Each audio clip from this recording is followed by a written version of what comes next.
Prince and family എന്നുള്ള title ഇട്ടതിനെ കുറിച്ചാണ് ചോദിച്ചത്. അതിന്റെ ഉത്തരവാദിത്വം ഷാരിസിന്റെയും ബിന്ദുടെയും ഇവരുടെ ചർച്ചയിലുണ്ടായ കാര്യങ്ങളാണ്. തീർച്ചയായിട്ടും. കാരണം നമ്മള് അത്രയും സിനിമകൾ ചെയ്യുകയും അതില് വ്യത്യസ്തമായിട്ടുള്ള ഒരുപാട് കഥാപാത്രങ്ങൾ, ശരിക്കും പറഞ്ഞാൽ അവർക്ക് ഞാൻ ചെയ്ത മായ മോഹിനി, പച്ചക്കുതിര, സാരംഗതോമ, അങ്ങനെ ഒരുപാട് സാധനങ്ങൾ ചെയ്യണം എന്നൊക്കെ ഉണ്ട്. പക്ഷെ അത് ചുരുക്കിയെന്ന് വെച്ചിട്ടുണ്ടെങ്കിൽ എല്ലാത്തിനും ടൈം ലിമിറ്റ് ഉണ്ടല്ലോ, ബിഗിനിങ് തുടങ്ങിയത്. അതുകൊണ്ട് ഏറ്റവും കൂടുതൽ ജനങ്ങളിലേക്ക് എത്തിയത് കുറച്ച് കഥാപാത്രങ്ങളെ വെച്ചിട്ടാണ് ചെയ്തത്. അതിന്റെ ക്യാപ്ഷനാണ് എന്നെ ഏറ്റവും കൂടുതൽ ശരിക്കും പറഞ്ഞാൽ ഭയങ്കര ഫീൽ ഉണ്ടാക്കണം. അത് ഒരുപാട് പ്രേക്ഷകർ നമ്മളോട് സംസാരിക്കുന്നുണ്ടായി. അത് ഭയങ്കരമായിട്ട് ഞങ്ങളെ സിനിമയിലേക്ക്, നമ്മൾ അത്ര കാലം ചെയ്ത സിനിമയൊക്കെ ഒരു നിമിഷം കൊണ്ട് ഓർമ്മിപ്പിക്കാന്ന് പറയില്ലേ, ആ ഓർമ്മപ്പെടുത്തലുണ്ടാക്കിയത് ഇവരുടെ ഷാരിസ്. താങ്ക്സ് എല്ലോ. നിങ്ങളല്ല സ്വാതന്ത്ര്യം എടുത്തുകൊണ്ട് ഇച്ചിരി ഓവറാക്കാണ്. എനിക്ക് വളരെ ഇഷ്ടപ്പെട്ട ദിലീപേട്ടന്റെ പാട്ടുകളിൽ ഒന്നാമത്തേക്ക് തന്നെ വളരെ വളരെ ഇമോഷണൽ ആയിട്ടാണ് ആ പാട്ട് നമുക്ക് കാണാൻ പറ്റുള്ളൂ. ഓവറാണത്, രണ്ടുപേരും പാടുകൾ നല്ല ഓവറാന്നറിയാം. നടും തേരിറങ്ങുന്നതിലേ മഴ നോവലിഞ്ഞു ഒരു സ്നേഹമിത്രയോ ഇരുൾ മൂങ്ങിയാലുറങ്ങി കണ്ണിൽ തെളിയുന്നു ദിലീപേട്ടൻ. പാട്ടോടും ഇത് മാത്രം വിചാരിച്ചു. Thank you. അടുത്ത കേട്ടോ. ഓ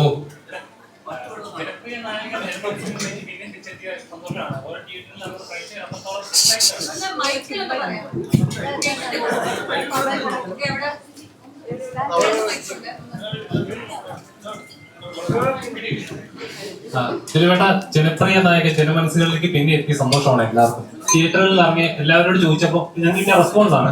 പഴയ ഒരു ദിലീപേട്ടനെ കാണാൻ സാധിച്ചു. ഹ്യൂമറുകൾ വീണ്ടും വീണ്ടും പൊട്ടിച്ചിരിപ്പിക്കുന്ന, അല്ലെങ്കിൽ ഫാമിലി ആയിട്ട് ആസ്വദിക്കുക, കുട്ടികളുമായിട്ട് വന്ന് ആസ്വദിച്ച് കണ്ടുപോകാൻ പറ്റുന്ന ഇതേപോലെ ഒരു സോളോ ഹിറ്റിന് വേണ്ടിയിട്ടാണ് കാത്തിരുന്നത്. അല്ല, ഹിറ്റുകൾ സംഭവിക്കുന്നതല്ലേ. നമ്മൾ ഓരോ സിനിമ ചെയ്യുമ്പോഴും എല്ലാവരും, എല്ലാ കലാകാരന്മാരും, എല്ലാ നിർമ്മാതാക്കളും, എല്ലാ സംവിധായകരും, എഴുത്തുകാരും ചെയ്യുന്നത് ഈ സിനിമ ഹിറ്റാവും എന്ന് പ്രതീക്ഷിച്ചുകൊണ്ട് തന്നെയാണ്. അതിൽ എത്ര സിനിമ ഹിറ്റാവും എന്നുള്ളതൊന്നും നമ്മുടെ കയ്യിലല്ല. അത് ദൈവാനുഗ്രഹവും അതുപോലെ നമ്മളുടെ സമയം, അതുപോലെ പ്രേക്ഷകരുടെ ഇഷ്ടം, ഇങ്ങനെ ഒരുപാട് ചേരുവകൾ കൂടുമ്പോൾ ആണ് നമുക്ക് വലിയൊരു ഹിറ്റ് കിട്ടുന്നത്. ദൈവാനുഗ്രഹം കൊണ്ട് അങ്ങനെ വലിയൊരു ആ ചേരുവകളെല്ലാം കറക്റ്റായിട്ട് ഈ സിനിമക്ക് ഒത്തുകിട്ടി. അത് ഏറ്റവും വലിയ സന്തോഷം. ഞാൻ അഭിനയിച്ച 150ാമത്തെ സിനിമയ്ക്ക് തന്നെ അത് കിട്ടിയത് വലിയ സന്തോഷം. ദിലീപേട്ട, അതുപോലെ ഈ സിനിമയെ കുറച്ച് പ്രകോപനത്തിൽ ഡയലോഗ് ഉണ്ട്, അതായത് നിങ്ങളുടെ അഭിപ്രായം നിങ്ങളുടേതായിരിക്കണം, മറ്റൊരാളുടേതാവരുത് എന്നുള്ളത്. ശരിക്കും സോഷ്യൽ മീഡിയയിലുള്ള ഒരാൾക്കും പ്രൈവസി ഇല്ല എന്ന് പറഞ്ഞല്ലോ, അത് തന്നെയാണോ അങ്ങനെ ഒരു ഡയലോഗ് ഇച്ചിരി ഇമോഷണലി അത് പറയാനൊരു കാരണം? അല്ലെ, ഇമോഷണലി ശരിക്കും അത് പ്രിൻസ് എന്ന കഥാപാത്രം സംസാരിച്ചിരിക്കുന്നത്. ഈ സിനിമയ്ക്ക് ഉള്ളൊരു വലിയ പ്രസക്തി എന്ന് പറഞ്ഞാൽ ഇത് ഇന്നത്തെ അവസ്ഥകളിൽ അല്ലെങ്കിൽ ആനുകാലിക സംഭവമായി ബന്ധപ്പെട്ട ഒരു വലിയ വിഷയത്തെയാണ് ശരിക്കും പറഞ്ഞ ഈ കൊച്ചു സിനിമ എടുത്തു വെച്ചിരിക്കുന്നത്. നമ്മളുടെ എല്ലാവരുടെയും ലൈഫിനെ, കാരണം നമ്മളെല്ലാവരും ഇന്ന് ശരിക്കും പറഞ്ഞിട്ടുണ്ടെങ്കിൽ സോഷ്യൽ മീഡിയയിൽ എനിക്ക് തോന്നുന്നു 95-99% ആൾക്കാരും അതിൽ സജീവമാണ്, അല്ലേ? അപ്പൊ അതില് എടുത്തു വെക്കുന്ന അഭിപ്രായങ്ങള് സത്യസന്ധമാണ്. എല്ലാവർക്കും അഭിപ്രായങ്ങളുണ്ട്. ആ അഭിപ്രായങ്ങള് നമ്മൾ പറയുമ്പോൾ നമ്മളുടെ അഭിപ്രായമാണ്. അത് വേറൊക്കെ അടിച്ചേൽപ്പിക്കുക എന്ന് പറയുന്നത് ശരിയല്ല. കാരണം അത് ഒരാളൊരു കാര്യം പറഞ്ഞാൽ അത് തന്നെയാണെന്ന് അങ്ങനെയല്ല. ഇപ്പൊ ഇവിടെ ഇരിക്കുന്ന എല്ലാവർക്കും വിഭിന്ന അഭിപ്രായങ്ങൾ ഉണ്ടാവും ഒരു കാര്യങ്ങളെ കുറിച്ച്, ഒരു കാര്യത്തെ കുറിച്ച്. അപ്പൊ അതുപോലെ തന്നെ പക്ഷെ ഈ ഒരു സിനിമ ഗംഭീര വിജയമാക്കുന്നത് അതിലെ എല്ലാവരുടെ ടേസ്റ്റും എല്ലാവരുടെ അഭിപ്രായവും എല്ലാം ഒരേ പോയിന്റിലേക്ക് വരുമ്പോഴാണ് സൂപ്പറായിട്ട് കേട്ടോ, ഗംഭീരമായിട്ട് കേട്ടോ, നല്ലതാണെന്ന് പറയുന്നത്. കാരണം ഇത് ശരിക്കും പറഞ്ഞാൽ ഒരു ഭക്ഷണം പാചകം ചെയ്യുന്ന പോലെയാണ്. നമുക്ക് അറിഞ്ഞൂടെ ഇതിന്റെ ചേരുവകൾ നമ്മൾ ഉദ്ദേശിച്ചിടുന്നു, പക്ഷെ അത് ഭയങ്കര ടേസ്റ്റ് ആവുന്നു എന്ന് പറയുന്നത് പോലെ തന്നെയാണ് സിനിമയും. ആ ചേരുവകളുടെ ഫോമുല നമുക്ക് അറിയയില്ല, അത് സംഭവിക്കുന്നതാണ്.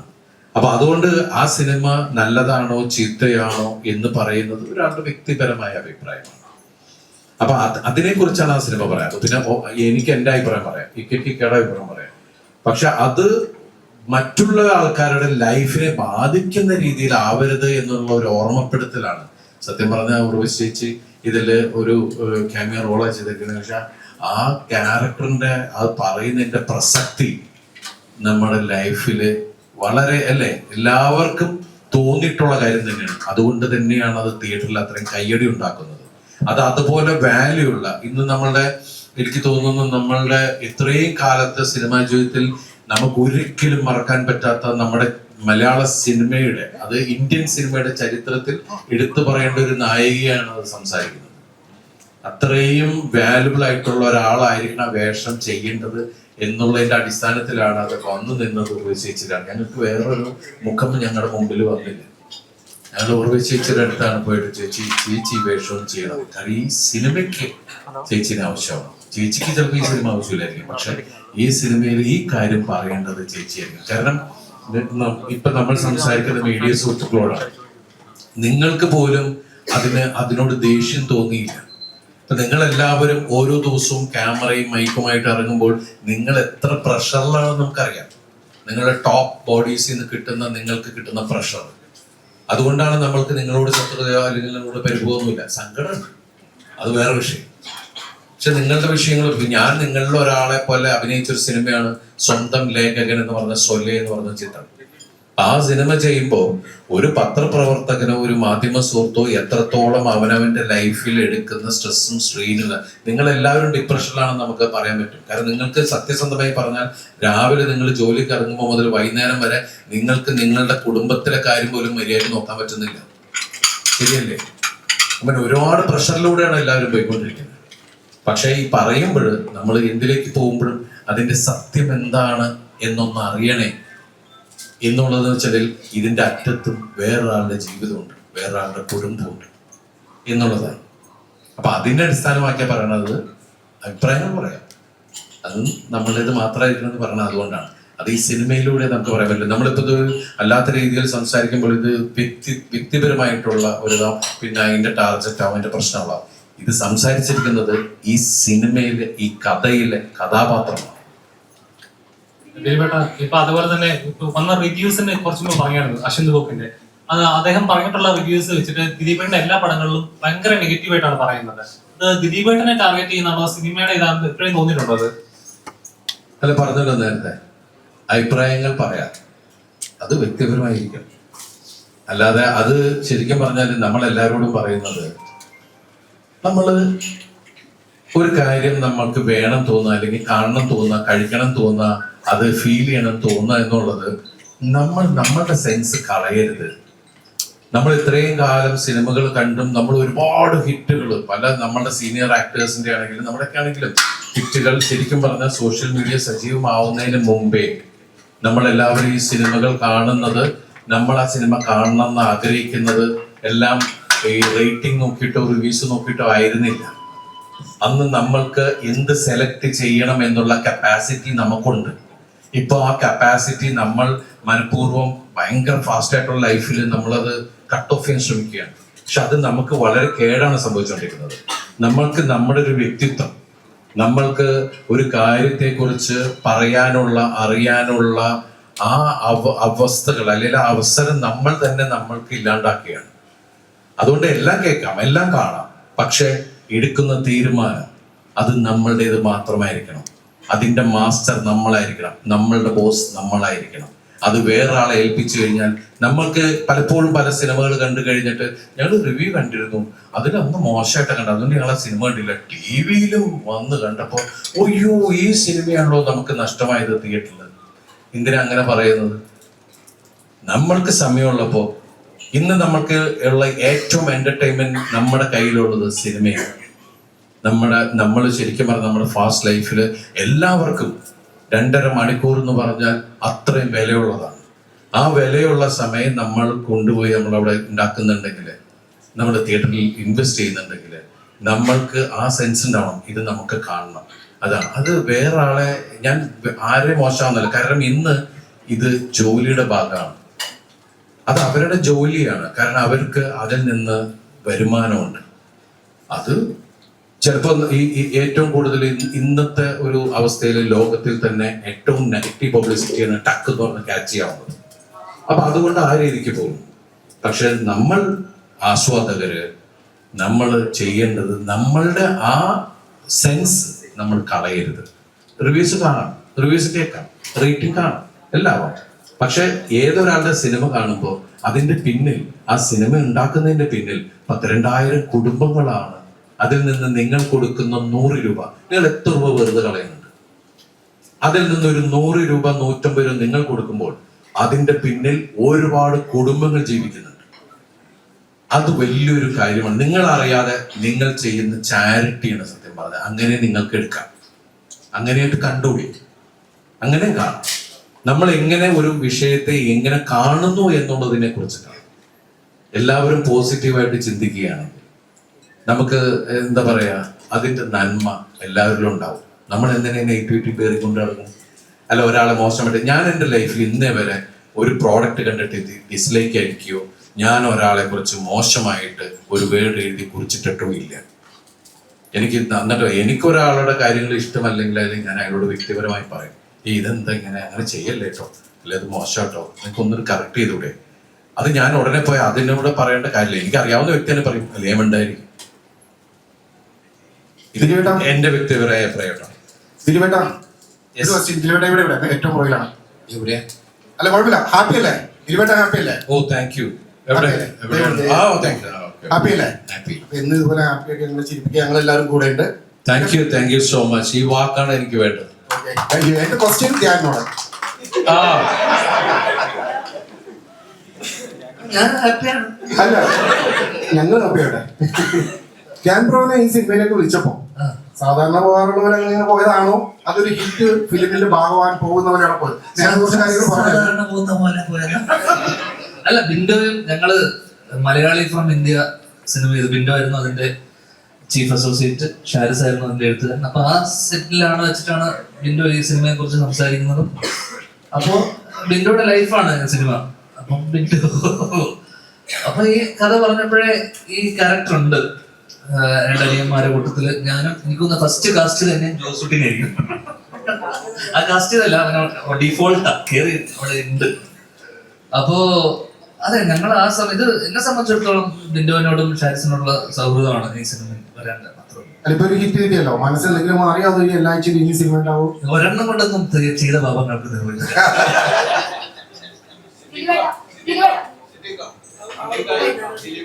സിനിമ പറഞ്ഞിരുന്നല്ലോ, നിങ്ങളുടെ അച്ഛനും പോകുമ്പോൾ വലിയ രീതിയിൽ ഈ സിനിമയിൽ വർക്കായിട്ടുണ്ട്. ഞാൻ നേരത്തെ പറഞ്ഞപ്പോഴാണ് ഈ തമാശ രീതിക്ക് പറഞ്ഞതാണെങ്കിലും നിങ്ങൾ തമ്മിൽ തമാശകൾ പറഞ്ഞ് കൂടുതൽ ആളുകളിലേക്ക് എത്തിക്കാൻ ശ്രമിക്കുന്നത്. അത് ഇപ്പോഴും നിങ്ങൾ വർക്ക് ചെയ്യണം. ഒരു സിനിമയിൽ നിങ്ങൾ വർക്ക് ചെയ്യണം. ആ ഒരു ഫോം തന്നെയാണ്.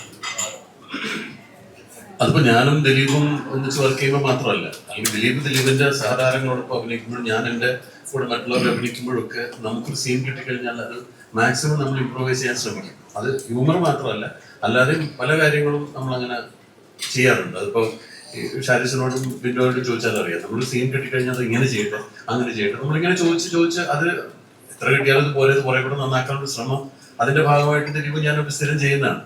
ഇനി ഷാരിസും ബിൻഡോ വന്നിട്ട് അത് വേണ്ട ഇവൻ എപ്പോ കേട്ടു എന്നുള്ളതാണ് എനിക്ക് മനസ്സിലാവുന്നത്. ഇവരോട് രണ്ടുപേരോടും ചോദിച്ചോളൂ, നിങ്ങൾ എപ്പോഴാണ് വന്നിട്ട് നമ്മളോട് അത് വേണ്ടെന്ന് പറഞ്ഞിട്ടില്ല അവര്. അത് അങ്ങനെയല്ല, അത് നമ്മൾ എപ്പോഴും ചെയ്യുന്നതാണ്. ഞാൻ എപ്പോഴും വിശ്വസിക്കുന്നത് നമുക്ക് കിട്ടുന്ന ഒരു കഥാപാത്രമാണ്. അതിന്റെ ഒരു സ്കെലിറ്റൻ മാത്രമാണ് അവർ നമുക്ക് തരുന്നത്. അതിന് മജ്ജയും മാംസം എല്ലാം വെച്ച് പിടിപ്പിച്ച് അതിന് സ്വഭാവം കൊണ്ടുവരേണ്ടതും അതിന് ഒരുപാട് കാര്യങ്ങൾ ചെയ്യേണ്ടത് നമ്മളാണ്. എനിക്കൊരു കഥാപാത്രത്തെ കിട്ടിക്കഴിഞ്ഞാൽ ആ കഥാപാത്രം ഏറ്റവും നന്നാവണമെന്ന് ഏറ്റവും കൂടുതൽ ആഗ്രഹിക്കുന്നത് ഞാനാണ്. അപ്പൊ അതിന്റെ സംവിധായകനും തിരക്കഥാകൃത്തിനും എത്രയോ ആളുകളുടെ കാര്യങ്ങൾ ശ്രദ്ധിക്കാനുണ്ട്. എനിക്ക് എന്റെ കാര്യം മാത്രം നോക്കിയാൽ മതി. അപ്പൊ ഞാൻ ആ കിട്ടുന്നതിൽ തൃപ്തനാവാതെ അതിനെ കൂടുതൽ നന്നാക്കാനുള്ള ശ്രമം ഒരുപാട് ചെയ്യുന്നുണ്ട്. അതുകൊണ്ടാണ് 10-40 കൊല്ലമായിട്ട് ഇവിടെ നിൽക്കുന്നത്. ഞാനേ മനസ്സിലായോ? ഞാൻ തന്നെയാണ് പറയുന്നത്. ധ്യാനെ നീ തീർന്നതാണ്. ഇതൊരു ശ്രമത്തിന്റെ ഭാഗമാണ്. അങ്ങനെയുള്ള അതിപ്പോ ദിലീപ് ഞാൻ ഒന്നിച്ച് അഭിനയിക്കുമ്പോൾ മാത്രമല്ല, ദിലീപ് മറ്റുള്ളവരുടെ കൂടെ അഭിനയിക്കുന്നത്, ഞാൻ മറ്റുള്ളവരുടെ കൂടെ അഭിനയിക്കുന്നത് നമ്മൾ ചെയ്യുന്ന നമ്മുടെ ഒരു ജോലിയുടെ ഭാഗമായി തന്നെയാണ് അതിനെ കാണുന്നത്. അതുകൊണ്ടാണ് ഈ ബാലൻ വക്കീലും ഇതൊക്കെ ഇങ്ങനെ വരാൻ കാരണം. എനിക്കിതിനെ കുറിച്ച് പറയാനുണ്ട്. അതായത് നമ്മള് സീനിയർ ആയിട്ടുള്ള ആർട്ടിസ്റ്റുകളെ നമ്മൾ സിനിമയിൽ കണ്ട ആളുകളാണ്. അപ്പൊ എന്തുകൊണ്ടാണ് ഇവര് ഇപ്പോഴും ഇങ്ങനെ ആക്റ്റീവായിട്ട് പുതിയ പുതിയ സിനിമകൾ തുടക്കക്കാരനെ പോലെ ചെയ്യാൻ ആഗ്രഹിക്കുന്നു എന്നുള്ളത് ഈ സിനിമ ചെയ്തപ്പോൾ എനിക്ക് മനസ്സിലായി. സിദ്ദിഖേട്ടനോട് നമ്മളൊരു കാര്യം പറഞ്ഞു കഴിഞ്ഞാൽ സിദ്ദിഖേട്ടൻ അപ്പൊ തന്നെ അത് ഭയങ്കര വളരെ ഒരു കൊച്ചുകുട്ടികളെ ശ്രദ്ധിച്ചെന്ന് കേട്ടിട്ട് സിദ്ദിഖേട്ടൻ നമ്മളോട് ഇങ്ങനെ ഓരോന്ന് അപ്പോൾ പറയാണ്. ഇതെല്ലാം സ്പോണ്ടേനിയസ് ആയിട്ട് സംസാരിക്കുന്ന ആളുകളാണ്. തീർച്ചയായിട്ടും അവര് അത്രയും ഉത്തരവാദിത്തത്തോടെയും അത്രയും റെസ്പെക്റ്റോടു കൂടിയാണ് സിനിമയെ കാണുന്നത് എന്നുള്ളതാണ് അവരുടെ ഈ സിനിമ ലൈഫിൽ നല്ല നല്ല സിനിമകൾ അവർക്ക് കിട്ടുന്നതെന്ന് എനിക്ക് മനസ്സിലാക്കാൻ സാധിച്ചത്. തീർച്ചയായും ആദ്യം തന്നെ ഞാൻ ദിലീപേട്ട വലിയൊരു ഫാനാണ്. ഞാൻ ഈ ഒരു മൊമെന്റിന് വേണ്ടിയിട്ട് ഒരുപാട് വർഷമായിട്ട് കാത്തിരിക്കുകയാണ്. ശരിക്കും പറഞ്ഞാൽ ഞാൻ ഈ മീഡിയ ഫീൽഡിൽ വരാൻ കാരണം എനിക്ക് ഇഷ്ടമുള്ള 2 നടന്മാരെ ഇന്റർവ്യൂ ചെയ്യണമെന്നുള്ള ആഗ്രഹത്തിലാണ്. അതൊന്ന് വിജയ് ആൻഡ് ദിലീപേട്ടൻ. അത് ഉണ്ടാവുമെന്ന് ഞാൻ ആഗ്രഹിക്കുന്നു. ആൻഡ് ഒരു ക്വസ്റ്റ്യൻ, ടൈറ്റിൽ കാർഡ് കണ്ടായിരുന്നു എല്ലാവർക്കും. ഏതൊരു ദിലീപ് ഫാനിനും മനസ്സിൽ കൊള്ളുന്ന ഒരു ടൈറ്റിൽ കാർഡായിരുന്നു. അത് ദിലീപേട്ടന്റെ നന്ദി സൂചകമായിട്ടുള്ള വാചകങ്ങൾ. ഈ ഒരു നിമിഷം ഇപ്പൊ മൂവി ഇറങ്ങി സക്സസ്ഫുൾ ആയിട്ട് റൺ ചെയ്യുവാണ്. ഈ ഒരു നിമിഷം ആരാധകരോട് അല്ലെങ്കിൽ പ്രേക്ഷകരോടായിട്ട് ദിലീപേട്ടൻ എന്താണ് പറയാനുള്ളത്? 30 വർഷമായി ശരിക്കും ഞാൻ സിനിമയിൽ അഭിനയം തുടങ്ങിയത്. 91-ലാണ് ഞാൻ ആദ്യമായിട്ട് സിനിമയിൽ വരുന്നത്, വിഷ്ണുലോകം. അതിനുശേഷം ആ സമയത്തൊക്കെ മിമിക്രി ഉണ്ടായിരുന്നു. അവിടെയും ശരിക്കും പറഞ്ഞ പ്രേക്ഷകരായിട്ടുള്ള ബന്ധത്തിൽ തന്നെ പോയിക്കൊണ്ടിരുന്നു. 95-ൽ അഭിനയം തുടങ്ങി. ഈ 30 വർഷത്തിനിടയ്ക്ക് എനിക്ക് ഒരുപാട് വ്യത്യസ്തങ്ങളായിട്ടുള്ള വേഷം ചെയ്യാനുള്ള അവസരം പ്രിയപ്പെട്ട പ്രേക്ഷകർ തന്നു. ഓരോ പ്രതിസന്ധി ഘട്ടത്തിലും എനിക്ക് ഒരു വിജയം വേണമെന്ന്, അവനത് ആവശ്യമാണ് എന്ന് പ്രേക്ഷകർക്ക് തോന്നുന്ന നിമിഷത്തിൽ എല്ലാം അവർ ഓടി വന്നിട്ടുണ്ട്.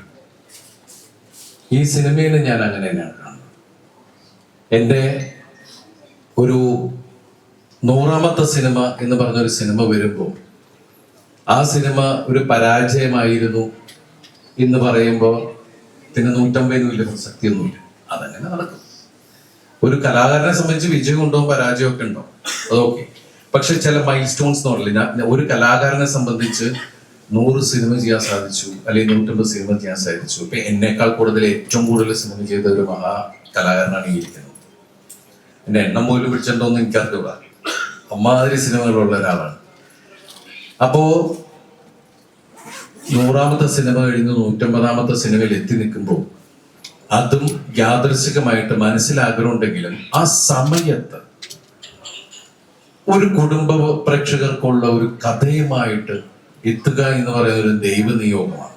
അത് എനിക്ക് ഏറ്റവും വലിയൊരു വിജയം ആവശ്യമുള്ളൊരു സമയത്തേക്ക് വേണ്ടി വെച്ച ഒരു സിനിമ പോലെ. അതിനാണ് ഞാൻ പ്രിൻസ് ആൻഡ് ഫാമിലി പല പേരുകൾ പറഞ്ഞു. അവസാനമാണ് അവർ പറഞ്ഞ ഇത് പ്രിൻസിന്റെ കഥയാണ്. ഈ സിനിമയ്ക്ക് പ്രിൻസ് ആൻഡ് ഫാമിലി അതാണ് കാരണം. ഇത് കുടുംബ പ്രേക്ഷകരുടെ സിനിമയാണ്. കുടുംബം എന്ന് പറയുമ്പോൾ കൊച്ചു കുട്ടികൾ മുതൽ ചെറുപ്പക്കാരും ചെറുപ്പക്കാരികളും അതുപോലെ ആ ഒരു മധ്യപ്രായത്തിലേക്ക് കയറുന്ന ആളുകള്, പ്രായമായ ആളുകള് ഒക്കെ ഉള്ള അതാണല്ലോ ഒരു കുടുംബം. എല്ലാവരും ചേർത്തിട്ടുള്ള ഒരു പാക്കേജാണ്. അല്ലാണ്ട് ഇത് യൂത്തിന്റെ സിനിമയാണ് അല്ലെങ്കിൽ ഇത് സ്ത്രീകൾക്ക് മാത്രം അങ്ങനെയല്ല. ഇതൊരു പാക്കേജാണ്. ഇത് ശരിക്കും പറഞ്ഞാൽ യൂത്തിന്റെ സിനിമയല്ലേ. കാരണം ഇന്ന് എനിക്ക് തോന്നുന്നത് 20-നും അല്ലെങ്കിൽ ഒരു 18 വയസ്സ് മുതൽ ഒരു 30 വയസ്സിനുള്ളിലുള്ള ചെറുപ്പക്കാരാണ് ഏറ്റവും കൂടുതൽ റീലിനും അതുപോലെ അവനവന്റെ ലൈഫിലെ ഓരോ പേഴ്സണൽ മൊമെന്റ്സും പബ്ലിക്കിനോട്, ഒരു സൊസൈറ്റിയോട്, ഒരു ലോകത്തിന് മുമ്പിൽ ഷെയർ ചെയ്യുന്നതിൽ ഏറ്റവും കൂടുതൽ വ്യഗ്രത കാണിക്കുന്നത് ചെറുപ്പക്കാർ തന്നെയാണ്. അത് ആൺകുട്ടികളായാലും പെൺകുട്ടികളായാലും. അപ്പൊ അതിലെ ഒരു കഥാപാത്രത്തിന് നമ്മളെ സമൂഹത്തിൽ നമ്മൾ കാണുന്ന ഒരാളെയാണ് ഇതിലെ മെയിൻ ഒരു ക്യാരക്ടറായിട്ട് നമ്മൾ എടുത്തിരിക്കുന്നത്. ആ വേഷമാണ് റാണി ചെയ്തത്. റാണി ചെയ്ത ആ വേഷം ഇത്രയും പെട്ടെന്ന് അത് സ്വീകരിക്കപ്പെട്ടത് എന്തുകൊണ്ടെന്നാൽ നമ്മുടെ മുമ്പിലുള്ള ഒരുപാട് പേരെ നമ്മൾ അത് ഓർമ്മപ്പെടുത്തുന്നുണ്ട്. അത് നമുക്ക് അന്യമല്ല കഥാപാത്രം. ഈ സിനിമയിലെ മുഹൂർത്തങ്ങളും നിങ്ങൾക്ക് അന്യമല്ല. അതുകൊണ്ട് തന്നെയാണ് ഈ സിനിമ 2 കൈ നീട്ടി സ്വീകരിച്ചത് പ്രേക്ഷകരെ. ആ പ്രേക്ഷകരോട് തീരാത്ത നന്ദിയും കടപ്പാടും അറിയിക്കുന്നു, എന്റെയും എന്റെ കുടുംബത്തിന്റെയും. ദിലീപേട്ടന്റെ പ്രിൻസ് ആൻഡ് ഫാമിലിയിലാവട്ടെ, രാമലീലയിലാവട്ടെ, അതിലെ കഥാപാത്രങ്ങൾ പറയുന്ന ഓരോ ഡയലോഗുകളും ദിലീപ് എന്ന വ്യക്തി സമൂഹത്തോട് പറയാൻ ഉദ്ദേശിക്കുന്ന കാര്യങ്ങളുണ്ടെന്ന് ആ കഥാപാത്രത്തിലൂടെ പറയാൻ ഉദ്ദേശിക്കുന്നുണ്ട്. അപ്പൊ അത് യാദൃശ്ചികമായിട്ട് സംഭവിക്കുന്നതാണോ, അതോ ദിലീപ് എന്ന വ്യക്തി അത് ബോധപൂർവ്വം ആ സമൂഹമായിട്ട് സംവദിക്കാൻ വേണ്ടി തന്നെ ഉള്ള ഡയലോഗുകളാണ്? അതിൽ ഓരോ കഥാപാത്രങ്ങളിലൂടെ വരുന്ന ഡയലോഗ് ഡെലിവറി? ഒരിക്കലുമല്ല. രാമലീല എന്ന് പറഞ്ഞ സിനിമ ചെയ്ത് ഫുൾ ഷൂട്ടിംഗ് തീർന്ന് ഫുൾ ഡബിങ് തീർന്ന സിനിമ. അതിനുശേഷമാണ് നിങ്ങൾ കണ്ടത് എന്റെ ജീവിതത്തിലുണ്ടായ വിഷയം. പക്ഷെ സിനിമയും റിയലും തമ്മിൽ എന്തോ ഒരു കണക്ഷൻ ഏതോ സംഭവിച്ച പോലെ അത് യാദൃശ്ചികമാണ്. അതിനെ കൂടുതൽ അറിയാനുള്ള ജിജ്ഞാസ പ്രേക്ഷകർക്കുണ്ടായത് ഇതിൽ ഏതാണ് റിയൽ എന്ന് പറയുന്ന ഒരു അവസരത്തില് അത് ചിലത് അങ്ങനെ സംഭവിക്കുന്നു. ഒരിക്കലും എനിക്ക് പറയാനുള്ള കാര്യങ്ങൾ ഞാൻ സിനിമയിലൂടെ പറയാൻ ശ്രമിച്ചിട്ടില്ല. എന്റെ കഥാപാത്രം എന്തു പറയുന്നു അതാണ് നിങ്ങളിലേക്ക് എത്തിച്ചിട്ടുള്ളത്. കഥാപാത്രം സംസാരിച്ചിട്ടുള്ളത്, അല്ലാണ്ട് മനഃപൂർവ്വം അത് എൻ്റെ ഈ റൈറ്റേഴ്സും സമ്മതിക്കില്ല. ഞാൻ വന്നിട്ട് ഇതും കൂടി കയറ്റിക്കണം എന്ന് പറഞ്ഞു കഴിഞ്ഞാൽ അത് അങ്ങനെ പറയുന്ന സാധനങ്ങൾ മുളച്ചു നിൽക്കുന്ന തന്നെയാണ്. അതിന് ഫീൽ ഉണ്ടാവില്ല. അത് വേറൊരാളെ അടിക്കാൻ വേണ്ടി ഉപയോഗിക്കുന്നു.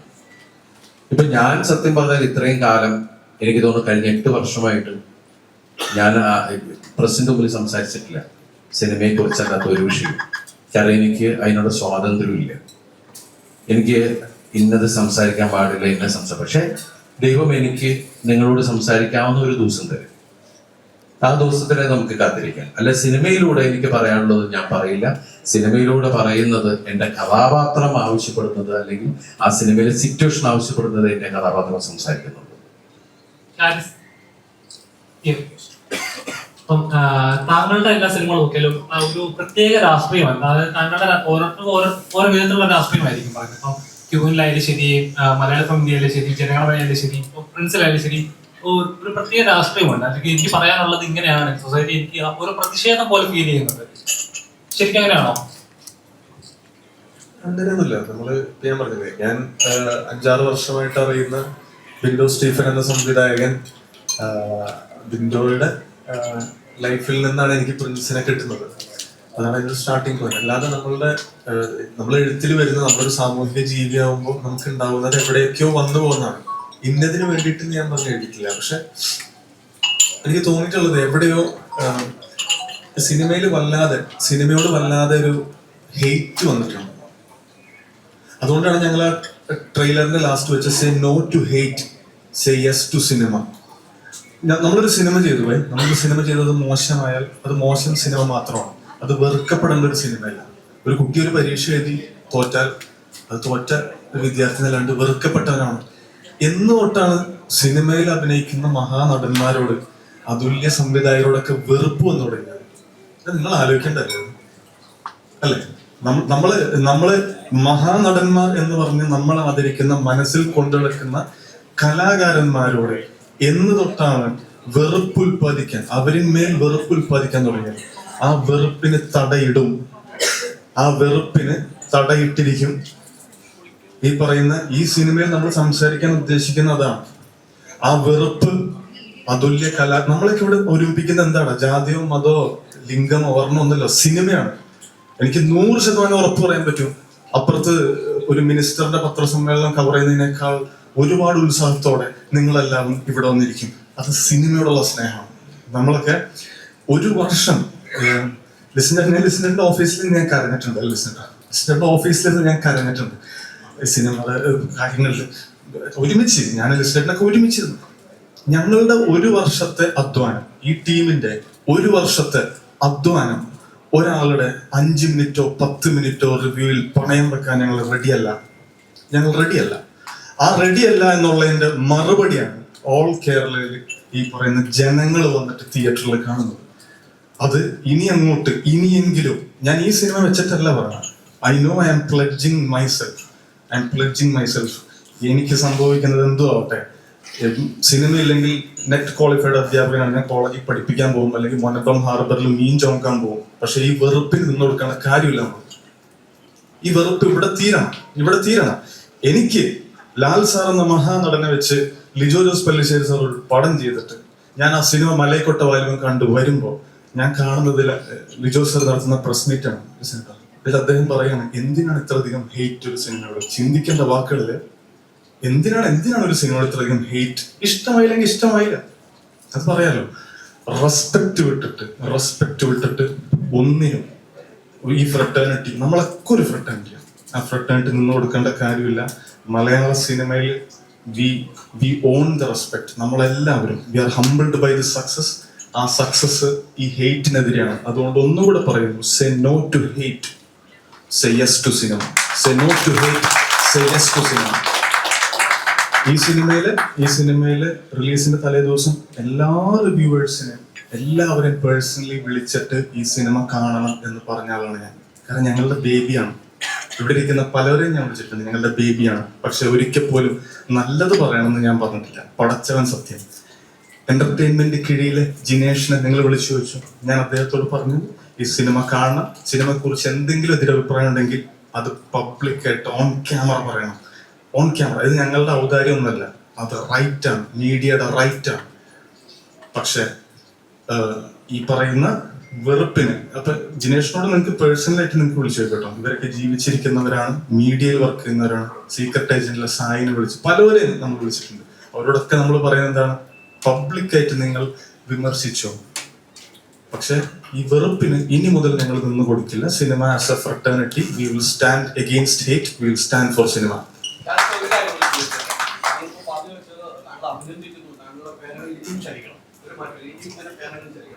താങ്കളിലേക്ക് ചില ആളുകൾ താങ്കളെ കുറ്റപ്പെടുത്തി പലപ്പോഴും സിനിമയിലേക്ക് വരുന്നത്, താങ്കളിലേക്ക് ഒരു വെറുപ്പെടുന്നു. എന്താണ് ഈ സമൂഹം ഇങ്ങനെ ചെയ്യുന്നത്? ഇപ്പൊ പറഞ്ഞ കറക്റ്റാണ്. താങ്കൾ ഇനി എഴുതിക്കൊണ്ട് തന്നെ ഇരിക്കണം. താങ്കളുടെ കഥകൾ അത്രയും ക്ലാമുള്ള കഥകളാണ് സിനിമകളെല്ലാം. ജനങ്ങളുടെ അടുത്ത് കണ്ടു കഴിഞ്ഞാൽ നമുക്ക് മനസ്സിന്റെ ആഴത്തിൽ തട്ടുന്ന കഥകളാണ്. താങ്കൾക്ക് പറഞ്ഞ ലിസ്റ്റിലോ താങ്കൾ കണ്ടെത്തിയാൽ ആ കണ്ടെത്തിയുടെ ഫലമാണ് ഈ സിനിമ ഇത്ര വിജയമായെന്നുള്ള അക്ഷയാത്മകമുണ്ട്. ഇനിയുള്ള കഥകൾ എഴുതുമ്പോഴും പല കാര്യങ്ങൾ ആലോചിക്കുന്നത് സമൂഹത്തിൽ നടത്തുന്ന പല കാര്യങ്ങളും അങ്ങനെ ഒരു ഹൈദർക്ക്, ഇത് നമ്മളുടെ അടുത്ത സിനിമ എവിടെന്നാ വരിക നമുക്കറിയില്ല. നമുക്ക് എവിടെ നിന്നാണ് അടുത്തൊരു ഇത് കിട്ടുക നമുക്കറിയില്ല. പക്ഷെ ഞാൻ ഈ പറയുന്നത് എന്റെ സിനിമ ഞാൻ ഇറലവന്റ് ആണ്. ഹൈദർക്ക്, ഞാൻ ഇറലവന്റ് ആണ്. ഞാൻ പറഞ്ഞില്ലേ, നമ്മള് 100 വർഷമായിട്ടുള്ള ഇൻഡസ്ട്രിയുടെ കാര്യം പറയണം. ആ ഇൻഡസ്ട്രിയിലെ ഞാൻ ആരാധിക്കുന്നവരോട് എനിക്ക് വെറുപ്പ് സൈക്കിൾ ഹൈദർക്ക്. എനിക്ക് സൈക്കിൾ ലാൽ സാറിനെ മോശമായിട്ട് പറയുമ്പോ, എനിക്ക് സൈക്കിൾ മമ്മൂക്കാനെ മോശമായിട്ട് പറയുമ്പോ, ദിലീപേട്ടനെ പറഞ്ഞ എനിക്ക് ഒരിക്കലും സഹിക്കില്ല. ഞാൻ ദിലീപ് ഫാൻ. ഞാൻ പബ്ലിക്കായിട്ട് ഞാൻ പറയുന്നത്, ഞാൻ ഇവിടെ നമ്മൾ വേറെ ഇതിലേക്ക് പോകും. ഞാൻ ഈ പറയുന്ന ഒന്നും പ്ലീസ് ആസ് എ റൈറ്റർ നിങ്ങൾ എടുക്കുക. സിനിമയെ സ്നേഹിക്കുന്ന നിങ്ങൾ ഒരാളായിട്ട് പറയാനായത് പ്ലീസ്. അത് എന്നെ വേറൊരു കോണ്ടെക്സ്റ്റിലായി പോയത്. നമുക്ക് അടുത്ത സിനിമ എവിടെന്നാ വരികയെന്ന് അറിയില്ല. എന്റെ അടുത്ത സിനിമ വിജയോ പരാജയം. I M irrelevant. പക്ഷെ സിനിമയോട്, ആർട്ടിസ്റ്റിനോട്, സിനിമയോട് റെസ്പെക്ട് വേണം. ഒരു മിനിറ്റ്, സോറി, ഞാൻ ഇടയിൽ ഇപ്പൊ ഷാരിസ്ക പറഞ്ഞു വെച്ചുകൊണ്ട് ഞാനിപ്പം പറയാണ്. ഇതിപ്പോ എന്റെ 2ാമത്തെ ചിത്രമായിട്ടുള്ളൂ. അപ്പൊ നമ്മൾ വരുന്ന ആർട്ടിസ്റ്റുകൾക്ക് സത്യം പറഞ്ഞ പേടിയാണ്. ഇത്തരത്തിലുള്ള റിവ്യൂവേഴ്സിനെയും സിനിമയെ പറ്റി നമ്മൾ കണ്ടിട്ട് കൂടിയില്ല ആൾക്കാര്, അങ്ങനെയുള്ളവർ കൂടി മോശം പറയുമ്പോൾ നമുക്കൊക്കെ, നമ്മൾ ഈവൻ സിനിമയുടെ ഷൂട്ടിംഗ് നടക്കുമ്പോൾ തന്നെ നമുക്ക് പേടിയാണ്. അപ്പോഴേ നമ്മൾ ചിന്തിക്കും, അയ്യോ ഇത് ആൾക്കാർ ഇതിനെ പറ്റി മോശം പറയുമോ, അങ്ങനെയാണ് ആദ്യം ചിന്ത പോകുന്നത്. എനിക്ക് തോന്നിയൊരു കാര്യം, നമ്മൾ റിവ്യൂവേഴ്സിന്റെ യൂട്യൂബ് വീഡിയോസും എല്ലാം നമ്മൾ കാണുന്നുണ്ട്. ടോട്ടലി ഒരു പടത്തിനെ മൊത്തത്തിൽ വലിച്ചു കയറുക, സീൻ ബൈ സീൻ നമ്മൾ അതിനെ ഹെയ്റ്റ് പറയുമ്പം നമ്മൾ ശ്രദ്ധിക്കേണ്ട ഒരു കാര്യം, നിങ്ങൾ പറയുന്ന റിവ്യൂസ് ആൾക്കാർ കേൾക്കുന്നുണ്ട്. അതുപോലെ തന്നെ ആ റിവ്യൂ സത്യമാണോ? അപ്പൊ നിങ്ങളൊരു പടത്തിനെ കുറിച്ച് മോശം പറയുകയാണെങ്കിൽ അത് സത്യമാണോ എന്നുള്ളത് കൂടി നിങ്ങൾ ചിന്തിക്കേണ്ട ഒരു കാര്യമാണെന്ന് എനിക്ക് തോന്നിയിട്ടുണ്ട്. കാരണം എന്തോ ആയിക്കോട്ടെ, നല്ലതിനെ നല്ലതിനും മോശത്തിനും മോശം തന്നെ പറയണം, അങ്ങനെയല്ല ഞാൻ പറയുന്നത്. എല്ലാ സിനിമകളെയും നല്ലതെന്ന് പറയുന്നത് ഞാൻ ഒരിക്കലും പറയുന്നില്ല. പക്ഷേ നമ്മളുടെ ഓരോരുത്തരുടെയും കഷ്ടപ്പാട് ഇതിന് പിന്നിലുണ്ട്, അതും കൂടി ഓർക്കുക. ഷാരിസ്ക പറഞ്ഞ പോലെ ഇപ്പൊ മലയക്കോട്ട വാലിബന്റെ കാര്യം, പറഞ്ഞു. എനിക്ക് പറയാനുള്ളത് ആ സിനിമ എനിക്ക് അറിയില്ല, ഞാൻ ആ സിനിമ തിയേറ്ററിൽ പോയിട്ട് തന്നെ കണ്ട് ആസ്വദിച്ച ഒരാളാണ്, ലാലേട്ടൻ്റെ ഫാൻ കൂടി ആയതുകൊണ്ട്. പക്ഷെ അത് മാത്രമല്ല, ആ മൂവി വളരെ നാടകീയമായിട്ട് ഒരു തിയേറ്റർ ബേസ് ഉള്ള ഒരു മൂവി ആയതുകൊണ്ടായിരിക്കാം എനിക്കറിയില്ല, ഒരുപാട് സാധാരണ ജനങ്ങൾക്കൊന്നും അത്ര ഡൈജസ്റ്റ് ആയില്ല. പക്ഷെ ഒരു ഹെയ്റ്റ്, ഒരു വെറുപ്പ് കൊടുക്കാൻ തക്ക വിധത്തിലുള്ള ഒരു മൂവി ആയിട്ട് എനിക്ക് തോന്നിയിട്ടില്ല.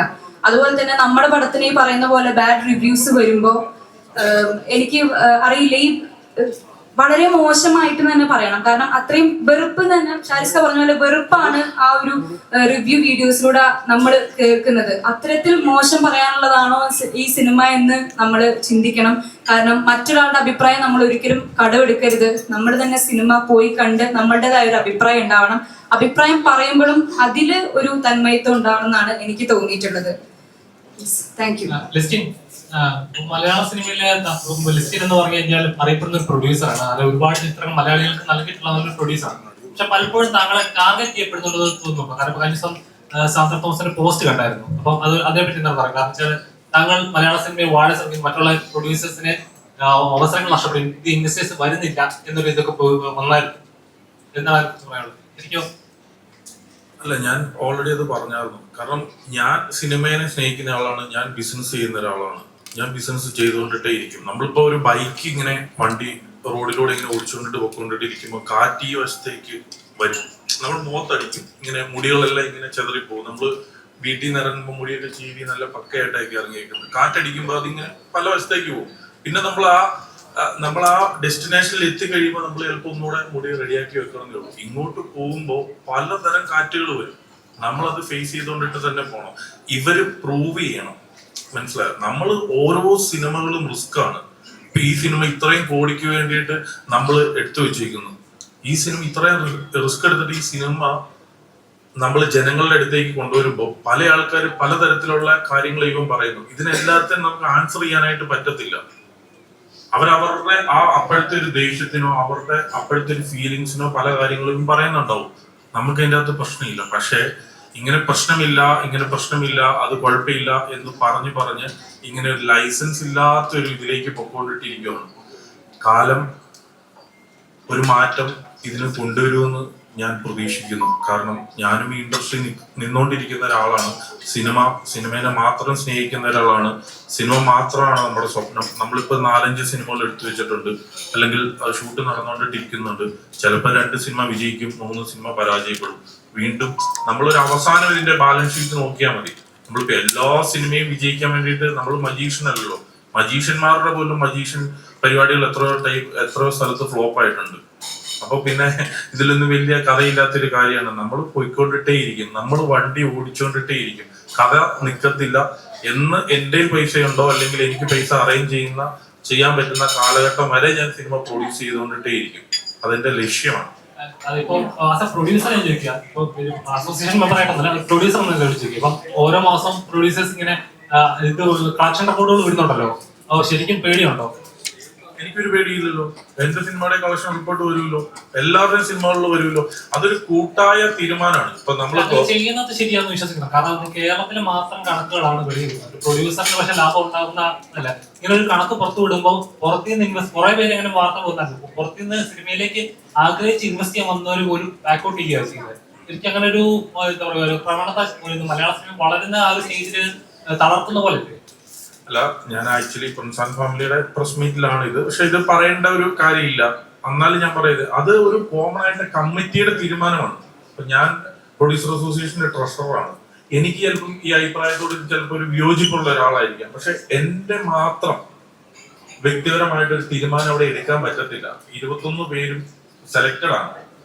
അപ്പൊ ആ 21 പേരിൽ നിന്നുള്ള കോമൺ ആയിട്ടുള്ള, അല്ലെ, ഒരു അമ്മ അസോസിയേഷൻ ആയിട്ടാണെങ്കിലും അവർക്കൊരു കോമൺ ആയിട്ടൊരു തീരുമാനമുള്ളൂ. ഏത് അസോസിയേഷൻ ആണെങ്കിലും പാസ്സാക്കാനായിട്ട് പറ്റുള്ളൂ. ഒരു പക്ഷേ അത് ചിലപ്പോ കൂടുതൽ ആളുകൾക്ക് ബുദ്ധിമുട്ടുണ്ടായിട്ടുണ്ടെങ്കിൽ അത് നമ്മൾ ഇനി വരും മാസം മുതൽ അത് ചിലപ്പോ നിർത്തിയേക്കാം. എന്റെ വ്യക്തിപരമായ അഭിപ്രായം ഞാൻ ആ കമ്മിറ്റിയിൽ പറഞ്ഞിട്ടുണ്ട്. എനിക്കത് പബ്ലിക്കായിട്ട് പറഞ്ഞിട്ട് ലിസ്റ്റിൽ ഇങ്ങനെയാണല്ലോ, ഇനി വേറൊരു അസോസിയേഷന്റെ ഒരു മീറ്റിംഗ് വരുമ്പോൾ നിങ്ങൾ തന്നെയാണ് വരാനുള്ളത്. അപ്പൊ പറയും നിങ്ങളുടെ ഇടയിലുള്ള ലിസ്റ്റിംഗ് ഷീപ്പിൽ ഇങ്ങനെയാണല്ലോ പറഞ്ഞതെന്ന് ചോദിച്ചിട്ട് എനിക്കിട്ട് പണി തന്നിട്ട് എന്ത് കാര്യം? നിങ്ങൾ വെറുതെ ഇരിക്കുമ്പോൾ ധ്യാനം കൊടുക്കും. ഞാൻ ചേട്ടാ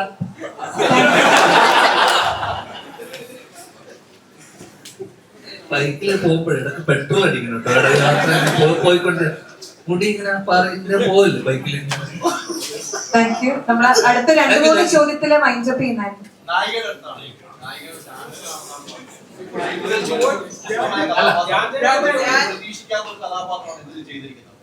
ഒരു ഡാൻസർ ആണെന്ന് പറയുമ്പോൾ കലാമണ്ഡലത്തിന്റെ ഒരു വലിയൊരു താങ്കളെ വേറൊരു കഥാപാത്രം ചെയ്യാൻ താങ്കളുടെ പ്രതീക്ഷിക്കുന്നത് അതൊരു റഫറൻസ് ഉണ്ടല്ലോ ഈ ഓർക്കസ്ട്രേഷൻ കാണാറുണ്ട്. അതെങ്ങനെയാണ് ഓണസ്റ്റ്ലി ഈ പടത്തിന് എന്നോട് ഷാരിസ് ചേട്ടനാണെങ്കിലും യൂട്യൂബറാന്ന് പറയുമ്പോഴും എൻ്റെ അടുത്ത് റെഫറൻസ് ഒന്നും നോക്കരുത് എന്ന് പറഞ്ഞിട്ടുണ്ടായിരുന്നു. ബിക്കോസ് നമ്മളൊരു പടം ചെയ്യുമ്പം ഓൾറെഡി എക്സിസ്റ്റിംഗ് ആയിട്ടുള്ള ഒരാളിനെ കാണിക്കില്ലല്ലോ. This is a different character. So എനിക്ക് പേഴ്സണലി ഇത് ചെയ്യുന്ന സമയത്ത് ഞാൻ എൻ്റെതായ രീതിക്കാണ് ചെയ്തത്. ഞാനാണെങ്കിൽ കംപ്ലീറ്റ് ആയിട്ട് യൂട്യൂബിലില്ല. എനിക്ക് യൂട്യൂബ് ചാനൽ എങ്ങനെയാണ് തുടങ്ങുന്നത് പോലും വരെ എനിക്കറിയില്ല. Simply just putting the videos അത്രേ അറിയുള്ളൂ. അപ്പോൾ പേഴ്സണലി ഇപ്പോൾ ഡാൻസ് റിലേറ്റഡ് ആയിട്ട് ഇതിനെ കമ്പൈൻ ചെയ്യുകയാണെങ്കിൽ രണ്ടും സിനിമ കഥാപാത്രം അവതരിപ്പിക്കുന്നതും നൃത്തത്തിൽ കഥാപാത്രം അവതരിപ്പിക്കുന്നതിനും നല്ല ഡിഫറൻസ് ഉണ്ട്. പക്ഷെ ഓൾ അബൌട്ട് ലൈക്ക് നമ്മൾ എങ്ങനെ ആ എനർജി ക്യാരി ചെയ്യുന്നു. എനിക്ക് പേഴ്സണലി അങ്ങനെ വലിയ ഡിഫിക്കൽട്ടായിട്ട് തോന്നി എന്ന് പറയാൻ പറ്റില്ല. പക്ഷെ ഇത് ഭയങ്കര ബുദ്ധിമുട്ടാണ്. ഇതിൻ്റെ ഒരു പവറും എനർജിയും ക്യാരക്ടർ കാണുമ്പോൾ മനസ്സിലാകും. അപ്പൊ എനിക്ക് ഏതൊക്കെയോ പോയിന്റിൽ തോന്നിയിട്ടുണ്ട് ഡാൻസ് ഉള്ളത് കൊണ്ട് ആണ് എനിക്കിത് ഇത്രയെങ്കിലും ചെയ്യാൻ പറ്റുന്നത്. ബിക്കോസ് നമ്മുടെ ഒരു ഫിസിക്കൽ ഫോം വെച്ചിട്ട് ആ ഒരു കഥാപാത്രത്തിന്റെ എനർജി ഹോൾഡ് ചെയ്തിട്ട് ഇത് മറ്റുള്ളവർക്ക് ഇതാണ് ഞാൻ ചെയ്യുന്നത് എന്ന് മറ്റുള്ളവരെ ഫലിപ്പിക്കുക എന്ന് പറഞ്ഞാൽ ഇറ്റ് ഇസ് നോട്ട് ഈസി.